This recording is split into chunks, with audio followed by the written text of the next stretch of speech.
Welcome to Sit, Stay, Read, the podcast for every wag, whinny, and whisker. I'm Kathleen Donnelly, award-winning author and retired canine handler. Each week, I chat with novelists about the bond we share with our furry friends and how they inspire stories. Grab a coffee, get cozy with your favorite pet. It's time to sit, stay, read. Joining me today is a fellow horse lover who knew she was also meant to be a writer. She combined her two passions, horses and writing, and we're joined today by Natalie Keller Reinert, who's now an award-winning author of over 30 books. She's had articles published in numerous magazines, including Equus and People, and is now the executive producer for a television show based off her books, which I'm excited to ask more about. Natalie, welcome to the show. Hi, thank you so much for having me. Well, thank you for coming on. And we're talking today about your newest release, The Jump. hmm And I hadn't read any of your books before this, but I loved it. It just immersed me right in the horse world. I'm ready to read them all. Share with our listeners a little bit about The Jump and what inspired the story. Well, The Jump is kind of a classic horse story, but it's twisted up a little bit for the contemporary world that we live in. It's about a young woman who defies her family's expectations and joins a championship training team, which I feel like pony books covered quite a lot in the 20th Yes. century. But Brooke finds that life on the elite show circuit isn't what she expected, especially when she begins to suspect her trainer might not be the respected horseman she has always believed him to be. And so the jump runs right into a lot of the sort of social license and equestrian scandals that we've been running into a lot in the horse world from Yeah. lower levels all the way to Olympic level riders, the whisper networks that are designed to protect riders. If one doesn't reach you, you might not have that protection. So it was based a lot, I grew up in the horse industry. I was a working student from the time I was 12 years old, which meant that I worked off riding lessons. I worked off opportunities to ride my trainer's horses. And it is a system that is set up for gaslighting and abuse, even Yes. when it isn't necessarily intended that way.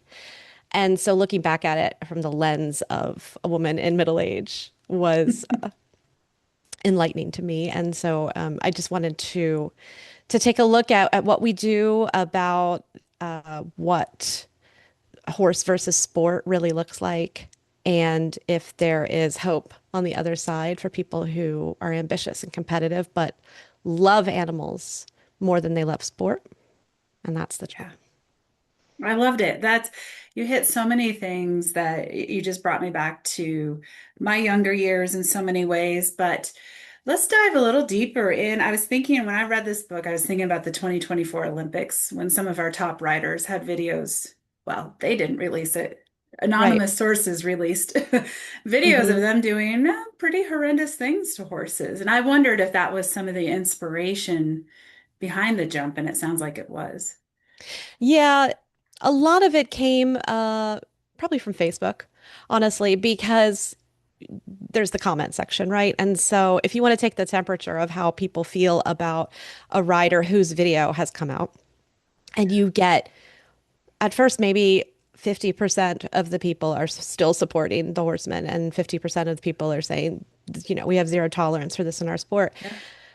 And the way that the pendulum will swing towards, well, we support this person no matter what. And this was a moment in time, I found very startling. And the way that things are continuously swept under the rug because a person rides at a certain level and therefore has attained a degree of trust and respect in the world, whether they actually worked for it, sort of on a personal level, or if they simply exist at a higher level in people's minds, I thought was really interesting. And I volunteer at horse shows and events here in Florida. And you don't necessarily see things in the warm-up ring most of the time, but you certainly hear the gossip Yes. and use the opinion somebody might have of somebody when they're out in the warm-up ring and the opinion they have of them when they come up to put their number in to go into the arena. Completely different people, you know? Yeah. Yeah, and so when you're new and naive and beginning in a sport, you who do you trust? Who do you listen to? And one thing that happens to like our character Brooke, they're very isolated on this farm. They work all the time. They Yes. don't get out, Yes. and so they don't get other people's opinions, and they don't see other people's operations. And so they have to assume that everything in their world is 100% as it should be. That's a really good point because the horse world's funny. It's a small community, and yet it's a large community, and it can be very isolating like that. And I really related to Brooke on so many levels. Um, and so I was curious how much of Brooke was your experience, how much of her character was created from your personal experiences or just things you've heard throughout the horse world. Yeah, I think most of my characters, Brooke included, I'm always pulling aspects from my own life. Yeah. And there are certain aspects of that that did come from actual working student experiences that I had. And then I really pull from the things that I'm seeing, the things that I'm hearing. There's no limit. I have Yeah. when I was originally brainstorming a concept for this, which was some years ago, before several stories broke, which were so obvious it was impossible to miss them. I would actually look at old Chronicle of the Horse forums. I don't know if you've Oh, ever cool. been on Yes, yes, I Chronicle of the Horse, have. famously cutthroat message boards since the internet was conceived. And if you can dig around, you can find some serious crazy gossip on those message boards. So I would go back and I'd tool around and like, what happened? What's going on in 2011? Let's take a look. And you see stuff, man. So I love it. I Now I'm thinking I need to dig deeper. I'm like, I don't know if I've been that deep into the Chronicle of the Horse forums, but I'm sure sometimes I get on them just for a quick answer to a question, but mhm. I'm sure there's plenty on there The with Reddit, the true plenty Reddit of the more. horse world. It is. It is. And to dive a little deeper into working students, we both understand it. I was a working student growing up myself. But for listeners who aren't in the horse world, I think maybe one thing people don't understand is you're literally working like 7 days a week. So Right. share a little bit more about maybe your personal experiences with that and the love of it, the hardships with it. Yeah, I think I had like the after school, the weekend ones a lot when I was a kid. And then when I was 18, I did go off to an eventing barn to do the Nice. full-time working student experience. And it was 6.5 days a week, unless there was an event that we had to go to, in which case my day Right. off might get put off a week or it might not happen at all. I lived on the property. I didn't really get paid, so I kind of ate what was in the main house. I love that part in the book when they're We trying to would find just food. Yeah, it was such a scramble. You're Yeah. like, well, you kind of like go up to your trainer's house. And in this case, it might be a barn manager, it might be other students that on the property that have stuff in their cupboards. You hope somebody might like bring some lunch for you one day, like a client or something. Um, and I did meet some really incredible people, and over the course of that time in that job, I progressed as a writer. A lot of things went right for me. It ended in tears, as so many horse jobs do. Yes. It ended with disappearances. People left and were never seen again. And it just felt like, okay, this is what happens. This is what happens. Yeah. And I mean, we were training with five-star international riders. This was not a fly-by-night Yeah. situation. This is just how it was. And I've worked for many facilities, many trainers, have known many great trainers, and many times things have gone entirely right.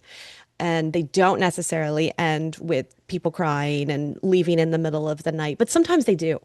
And I think Yeah. most of us that have Yeah. worked in the horse business any number of months, let alone years, Yeah. hear these stories or experience these stories for themselves. Definitely. And I'm trying to be careful. I don't want spoilers because Mm-mm. everyone needs to just read the book and let the story unfold. But you have another trainer in there. So I don't want to get too deep into Kat, but I liked her addition in the Mhm. book. I liked her presence, I guess, as a character. I'm trying to be so careful not to say anything I shouldn't. Uh, what, I mean, just talk us through a little bit about having her as a character, who inspired her a little bit. Yeah. There is what feels like a beautiful change occurring throughout the equestrian community where we are prioritizing our horses. Um, we're thinking about our horses' feelings. We're thinking about our students' feelings if they they have Yeah. some. But people are thinking really hard about concepts like liberty and natural horsemanship and things that used to get laughed at pretty seriously. And Mhm. now they're being Yeah. added into the mix with many professional programs, trainers who are, trying to produce Olympic level horses, but they're doing it more in a more horse-centric way. Yeah. And I'm very fortunate to know some of these people. Tick Maynard is a friend of mine. Oh, He is, nice. right, he's Wow. a five-star international rider. Yeah. And he's also just an incredibly gentle, thoughtful horseman, the kind of person that you can go sit by his arena and learn just by watching the way he interacts with his horse. Another trainer that I met through Tick and possibly through my podcast is Chelsea Kennedy. And she Okay. just had a book come out. So both of these trainers have books if people are interested in this more horse first competitive philosophy. And it's something that I see coming up more and more and more. It's like, how can we pay attention to our animals? How can we Yeah. succeed and build a business, but also be horse first? And these people they inspire me all the time. And I go to their clinics and I sit and I watch and I listen and I think. And then, they inform my work because I see a future that doesn't have to look like the the concept that the public Yeah. and lots of horse people have that you can't have horse sports without horse Mhm. cruelty. And I don't think that's true. And I think that there are Yeah. wonderful trainers who are proving that wrong more and more every day. I love that. Yeah, she was one of my favorite characters. Although the character I loved the most had four legs, and that was Roxie because she's an off the track thoroughbred. I love that. She's a mare. I have a mare, so I had to laugh some of Brooke's experiences with Roxie. I'm like, yep, been there, done that. Um, I feel her, but Roxie really helped Brooke see some important things. Again, not trying to get into spoilers. Is there a real Roxie out there? Do you have one in your barn?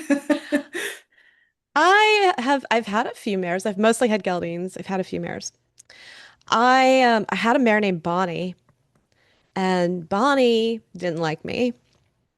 And there was nothing I could ever do to change Bonnie's mind. Yeah. And I eventually placed Bonnie with a friend who loved her. Yeah. And like I couldn't if I had asked Bonnie to jump a fence, she probably would have dropped dead. She would have been like, "It is easier for me to die than jump this cross rail for you." With my friend, she's going cross country, she's Yeah. fox hunting.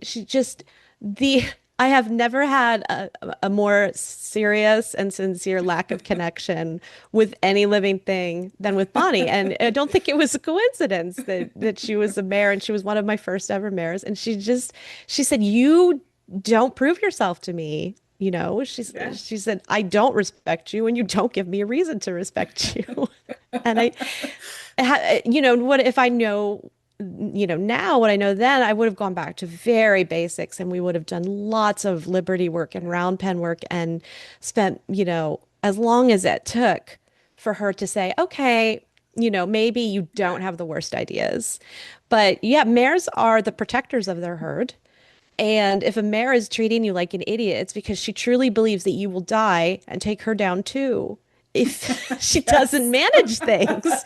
She, True. she's like, "Oh my God, I have to be in charge of everyone around this place." And so every day you have to go out to your mare and you have to say, "I'm worth trusting, I'm worth believing Yeah. in." So yeah, I fun to love write that. about. They are. It made a great character, a very relatable character. Yes, my mare has. We could tell mare stories for days, I think. But I really loved how Brooke learned from her throughout the book. I loved how it, because that's the ultimate, right? The horses are the teachers, and she Right. really took that lesson from Roxie. Yeah, and one of the fun things about that for me was that the lead character in my eventing series, Jules, she's very different from Brooke, and she can't ride mares to save her life, and that's kind of like a joke throughout the series. Is like, God forbid you should get a mare. Uh, so for this person who is going to, come at horses from a very different place, I wanted to give her that teachable experience with a mare she loved more than anything and her struggle to win that mare's trust. That's awesome. I love it. Two other characters that you had so many great characters, but Lennox and I think I'm going to say her name right. Correct me if I'm wrong. Annis, Yep, Annis rhymes with Janice, Janice. Yes. Janice. Yeah, you have that in the book, so I was like, I think I'm going to say this right. But they had interesting roles, and there was a little bit of a shift of power by the end of the book. Again, trying not to get into any Yeah. spoilers. Did these characters surprise you along the way, or did you kind of know this going into the book? I think that Lennox, I can't, I initially came into her character as the Lennox is the girl who has everything, right? Yeah. And as working students, we come across a lot of girls who have everything in our Yes. travels in the horse world. And I think that there was an initial impression, probably on my part. Certainly, readers get the impression that Lennox is going to be a real problem. Like she's going to be a rich, stuck-up problem for Brooke. Yeah. And I interceded right away. I said, look, I want Lennox to be a friend because the horse world equalizes everyone. We are all sweating out Yeah. there. So she was actually super fun to write. She was a character I Nice. said, do you know what? I could write a book about Lennox. She's a Yeah. really good time. And honestly, Annis, I feel the same way about Annis. I have a very soft spot for writing sort of grizzled, tired, middle-aged horsewomen. I think that they were my heroes growing up. I think I am well on my way to becoming one. And I just love their no nonsense practicality, the way they deal with Yeah. each new student. Like, oh my God, here we go again. The way they act emotionally removed from everything around them, but deep down, it is just as an emotional business for them as it is for the new people. I think that they're just obviously, I think we all know they're kind of the backbone of boarding and riding and training Yeah. these experienced women. So I love her. Love Annis. Yeah. I loved her too. I mean, these are the behind the scenes barn managers that keep things running. Like you said, Hmm. they're a big piece. So when things happen that happen, I was like, oh, that's interesting. But I think Lennox and Annis could each have their own books if you ever decided to go down that road. I no, I totally agree. I think they could. I love it. Mhm. Was there a favorite scene in the book you wrote? And if so, why? That's a good question. I'm not really sure. There's a few like dropped lines by Lennox that crack me up. And so I wouldn't want to give those away, but they cracked me up when I wrote them. My editor cracked up when she read them. I feel good about that. A lot of the little moments between Brooke and Lennox when they're first settling in to their life together, this I like those. I like those little bantery friendship moments where they were figuring each other Yeah. out Yeah. and learning what each other's lines were really fun for me. I love it. Yeah, I can definitely see that. Now, I was reading a little bit about your publishing journey because I was curious about your horse background and publishing journey, and they really went hand in hand. Would you mind sharing some of your story with us? Yeah, I started riding as a child and then but I always sort of books and horses were my two great loves. And it's a long story, but I ended up writing my first novella like the first thing I really finished and felt like I want to share this with the world when I was blogging really seriously. Okay. And so I had a book, I had an audience, and I had $0 in my bank account. And I combined all of those things and self-published the novella. But, partially because I had the audience already, and it really felt like an extremely close to the bone equestrian experience. The book is called The Head and Not the Heart. And it is the only book I have where a horse dies. I should say that right off the bat, but it is not a horse Okay. that you know. Yeah. It is just sort of an inciting incident off the page, oops, situation. I just want to be clear that after that, in all 30 plus of my books, all the animals live. So that's Yeah. important. Yeah. That's Uh, important. but that was how I felt when I wrote it. I was in a weird place with horses and my life and where I was going. And I thought a lot of us are, I thought a lot of Yeah. us have these breakdown points where we sort of, what are we doing? And, and is it worth it? And how am I going to get past these moments and fall back in love with horses? So that became this novella that I self-published, and my blog readers loved it, and it sort Nice. of gained a little life of its own. And I said, right, what am I going to write next? And so I kept doing that. And the Nice. eventing series became my really big book or the first one became my first really big book. And then readers just kept pushing for more and more and more until it became an 8-book series, It's and awesome. with the spinoff series, and then characters move in and out of other series as well. And it had my entire self-publishing career was a snowball. It was just people kept asking for more, so I just kept pushing it and giving more until it was my full-time job and I couldn't write fast enough. And so the Eventing series is the first one actually that was republished last year by Flatiron Books, and then Okay. sandwiched in the middle here we have The Jump, and then there is a spin-off series called Briar Hill Farm, which we'll be putting out Okay. later on, which is also set in Okay. the Eventing series world. So there are all these Ocala books with all of these writers from different disciplines sort of moving in and out of the Eventing series world. And it's like it's its own little phenomenon that sort of just happened. And I just went with it. I'm a big say yeser. Like, okay, let's do that. People ask for something. Enough people ask. Okay, let's do that. Yeah. And Yeah. here we are. Well, I can see why. Like I said, this was the first book of yours I've read, but wow, I'm ready to go read more. And you grow up reading all these horse books, and I'm like, these are the adult versions that I wanted. So thank Yeah, you for that was writing them. my pleasure. That was a huge piece of it. And people still say to me, well, I can't find any adult horse books. And I'm Yeah. like, yeah, that's why I wrote them. And self-published that first one was to keep it extremely tight and relatable for Yeah. equestrians, you Yeah. know. And that can be hard to do. You can find horses as props very often in books, but it can Yes. be really hard to find this particular world as the whole setting. And I think that's weird because there's a lot of us. There are a lot of Like, us. You're I right. mean, if you're listening to this and you're like, I don't know anybody with horses, if you go to work and you say, do I know anybody in this room with horses? Somebody's got a horse or they used to have a Yeah. horse. I know. It It's just is a so fact. true. And it's a world that feels insular and that people can't necessarily access unless they're in it. And so that's why it ends up attracting a lot of non-equestrian readers as well, because it's a Nice. look inside.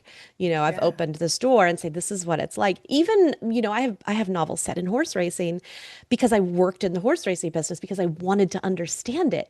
Because in the sport horse world, you don't cross over very often, the racehorse Yeah. world. That's true. That's So true. I went and worked at it because I wanted to know. And then I wrote some novels set there because I wanted to share. Like, I know you're never going to get there, and that's fine. It's probably not a place that you need to be, but here's what's going on. And here's what the horse people are Yeah. like. Just offer these glimmers. It's like a portal fantasy, but it's the real world. I love that. And the other thing you did in your book, you brought me back to my childhood. I'd forgotten about the movie Sylvester. Yeah. I'm like ready. I'm like, okay, I need to find where it's streaming. I think tomorrow night I foresee watching Sylvester in my future, but You what a great, should. I'm guessing we're about the same age. Did you grow up watching that as well? I didn't grow up watching it. I found it. Um, I found the novelization of it at a yard sale. Like when I was a Oh, child, I would wow. ride my Okay. bike to yard sales and buy books. And I found this book with a horse on the cover. Oh my God. And I took it home and I read it like 16 times. And then I found a VHS of it and watched it. And I said, all right, that was probably not what I would consider a good dressage test, but the cross country was great. And, and the, Yeah, you know, here we are, it's 20 years later, you can chat with Kim Walnes, who's the rider of the Grey Goose, who did the cross that's country. You right. could just get Yeah. on Facebook and say hi to her and tell her how great she is. Uh, so yeah, it does. The world gets smaller and smaller. But Sylvester's a great movie. Melissa Gilbert is an event writer. Yeah. Come on. Yeah. Yeah. It's amazing. I loved it. I loved it. Yeah, anyone listening should watch that and then read The Jump, and then you'll get a whole You lot more. should. Yeah. Yeah, I think that Sylvester does not get enough credit as a great horse movie. I Maybe don't just think because so it's either. eventing I and I'm really agree. biased. Yeah. Well, and then it made me start thinking about horse movies and TV shows, and I was so excited to see that there's some exciting news for you. You're adding executive producer to your title. So, can you tell us Yes. more about what's going on with the show and when it might start airing? Because we can get our horse fix again from you. You will be able to eventually. I'm gonna have to be coy about this one because I don't have a lot of extra Oh, okay. information for you. But Okay. I can tell you that Eventing series and Briar Hill Farm, like as a whole, are the basis of the streaming television series that we are developing with Amazon MGM Studios. Right. So it will be coming to you hopefully sooner than later. I don't know. Okay. But it is something we're That's working fine. on. It's something that I'm involved with, that we will be keeping very accurate and equestrian friendly. I cannot promise that horses won't whinny at random times. That seems to be That's okay. everyone's biggest concern. And Really? if you had my horse, who whinnies if you open the door, who whinnies if he hears you walking through the house, I would say that there is some sort of reality to the Hollywood horses that whinny at everything. 'Cause this horse never stops. He whinnied to the UPS guy earlier. I was like, Ben, he did Oh not my bring you gosh. anything. But I'll try. I can say that. I love it. I love it. Well, and speaking of your personal horses, I saw a pony on your website who's probably the I just fell in love with it. So is it, I assume that is your pony or children's pony or Yes, I am in possession of a large pony named Ben and his miniature oh, that horse is Ben. counterpart, Manny. Yeah. So Ben Oh, is maybe the the mini horse. Okay. There's two. They're both red and they both have blazes, but Okay. one is like a dryer, like shrunk in the dryer version of the Okay. other. So Ben is my riding horse. He's a quarter horse. He is a rescue. He was given to me by a really good friend, and I love him like crazy. And Manny is his tiny senior, partner in Okay. crime. He Nice. is also a rescue. He is very naughty and we get along. I love it. Yeah. All Manny. all good minis need to be naughty. They're not Yes. it's part of their job description, I think. So Yeah. well, cool. Well, I could talk horses with you forever, but what's up next as far as books and how can readers keep in touch so that we know when TV shows are coming out, books are coming out, all that good stuff. Yeah, well, the best place to keep in touch with me, like you can go to my website, nataliekreinert.com, and you can sign up for my newsletter. And every couple of weeks, I'll remember and send you a little something. And I'll let you know, most importantly, if there's anything big happening that you need to know about. And then I'm also on Instagram, Natalie K. Reinert, and I'm on TikTok, Natalie Gallops. So those are good places to see Cool. lots of pictures and videos of me and the pones. As for what's next, well, I am working on Briar Hill Farm, which is Okay. a spinoff of the Eventing series. So that will be what follows the jump. I don't know exactly when, but that'll be one of those things you can find out on my newsletter or on Perfect. my Instagram. And then I'm planning, so I'm doing some book tour dates now in Nice. March, and then I'm going to Kentucky 3-day event at the end of April. So I'll be there with my books with Mare Modern Goods, and we will have a beautiful collaboration line of Cool. riding clothes that go along with the jump. Oh, So cool. that's really fun. And I will be at Equine Fair in November, as always, with my Adulting with Horses podcast. And then hopefully I'll be able to pop up here and there in between this summer as well. So I love to get out on the road and talk to people. So watch my Instagram. It's the best place to find out where I'm going to be, or just ask me. Okay. I'll tell you. Awesome. Awesome. And for anyone listening, I'm going to put Natalie's website in the show notes. So you can Google her, but you can also just go there and find it. Natalie, thank you so much for coming on the show. Oh, thank you. My pleasure. It's so much fun. It's been great. So everyone, if you love horses and want a beautifully written story showing the struggles, heartbreaks, but also triumphs that we go through with these amazing animals, check out The Jump. It's the book for you. And until next time, keep your tails wagging and pages turning. Thanks for joining me today. Sit, Stay, Read is a part of the Authors on the Air Global Network. If you enjoyed today's author interview, be sure to leave a review and share the episode with a fellow animal-loving reader. If you're curious about the world of working dogs and wilderness adventures, please check out my books at KathleenDonnelly.com. Until next time, curl up with your best furry friend and sit, stay, read.